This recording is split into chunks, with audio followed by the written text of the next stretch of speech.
السلام عليكم، مساء الخير في الاول. اسكار جيرد اروخامي فلاحه لا شومبر لاغريكولتور المند كيوث تملينيت تموسنيو عندها وساند يموسناونس فهمنا غير فاينانان اردن يمين اردناكيا ذيوث الغلام يغدي ساكن اغلو ذواكي اذ لساس تودرتنا المند بواكي اثايدي يونو موسناو أراد ديمسلاين في الخدمة كيردن. السلام عليكم. وعليكم السلام ورحمة الله وبركاته. Mohamed Badis, ingénieur agronome spécialisé en protection des végétaux. Donc aujourd'hui, en collaboration avec la Chambre, nous faisons une journée sur la protection phytosanitaire sur les céréales. Et nous avons parlé beaucoup sur l'itinéraire technique. Et nous avons dit que peut-être que l'utilisation de produits chimiques peut avoir un impact positif sur les rendements des céréales. Mais le plus important avant tout ça, c'est de respecter l'itinéraire technique. Nous avons parlé de plusieurs maillons de l'itinéraire technique.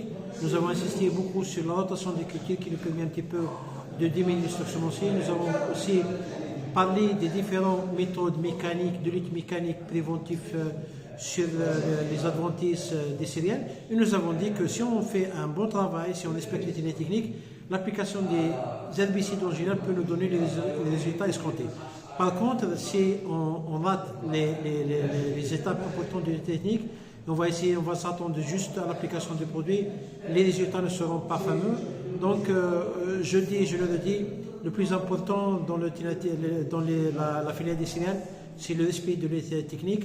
Les conditions climatiques pour cette année s'annoncent bien, donc il faut profiter un petit peu pour avoir une année pourquoi pas exceptionnelle et à travers ça sécuriser l'alimentation des Algériens. Oui, on profite de l'occasion pour surveiller un peu juste comme ça superficiel par rapport à l'itinéraire technique, si vous pouvez, c'est-à-dire nous donner un petit aperçu. Oui, parmi les opérations de la technique dans la lutte contre les adventices, les mauvaises herbes, nous avons dit que la rotation, c'est le premier maillon qui est important, qui va nous permettre un petit peu de diminuer le stock semencier. La rotation, sur la région de Tizi-Ouzou, on a la chance de pouvoir pratiquer les cultures maraîchères par exemple.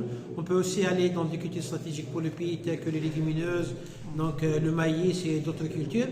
On a parlé aussi un autre maillon important qui est le travail des sols. Donc le travail des sols permet un petit peu, peut-être aussi, sûrement, de diminuer le stock semencier.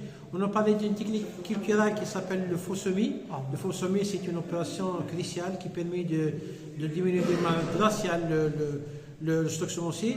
On a aussi parlé sur la densité de semis, sur des notions qu'on peut adapter selon les régions, selon les années.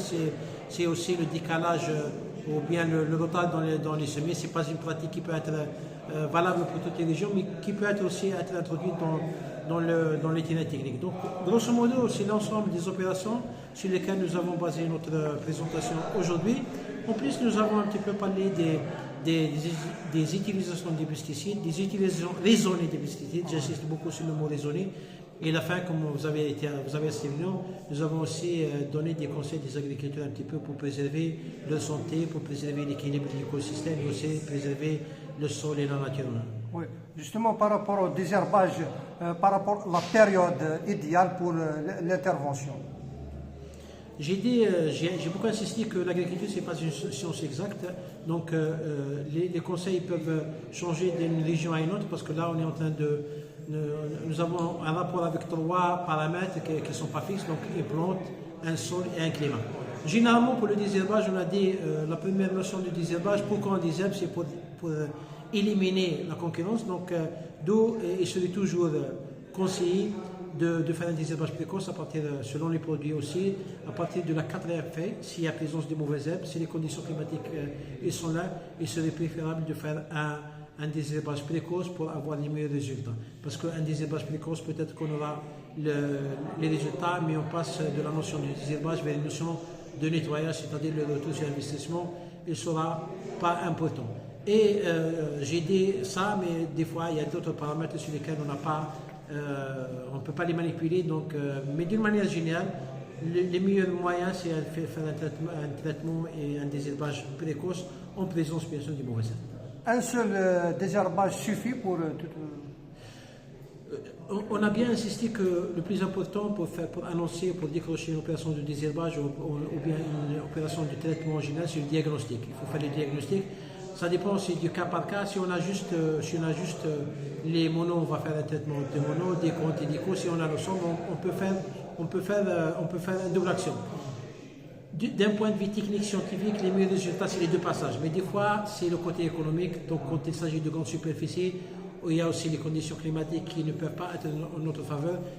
C'est pour ça qu'il serait préférable de faire un seul passage dans les meilleurs moments. Mais ce n'est pas une règle générale. C'est du cas par cas selon les régions et selon l'agriculteur qui doit bien connaître sa parcelle. Oui. Par rapport à l'utilisation mono, dicotylédone ou bien mixte, est-ce qu'on peut dire que le mixte pour un seul passage Du point de vue, selon les experts, les meilleurs résultats, c'est de faire le double passage, c'est-à-dire faire un anti-mono et revenir avec un anti-déco, ou le contraire, ça dépend de la levée du mauvais herbe. Mais généralement, quand il s'agit de grandes superficies, il y a aussi le facteur économique, donc il y a l'énergie aussi, le gasoil, il y a aussi la main-d'œuvre, il y a tout ce qui est matériel, il y a des fois les conditions climatiques qui ne sont pas à notre faveur. C'est pour ça on conseille les agriculteurs et les investisseurs, en présence des deux sortes de mauvaises herbes mono et déco, de faire un mélange de produits mono et déco ou bien de ce qu'on appelle les doubles actions ou bien les one pass. Oui, je me souviens d'une phrase que vous aviez dit, c'est-à-dire si on arrive à maîtriser les mauvaises herbes, on pourra, d'après la parole de l'expert. Bon, c'est un expert qui est venu en Algérie, virologue en 1974, qui a sillonné toute l'Algérie. À l'époque, il a fait le constat que le premier problème de la sylviculture en Algérie, c'est les mauvaises herbes. Il a dit à l'époque que si l'Algérie arrive à maîtriser les mauvaises herbes, non seulement on va atteindre l'autosuffisance, mais on pourra être un pays exportateur. On vous remercie. C'est moi. Bon courage, merci.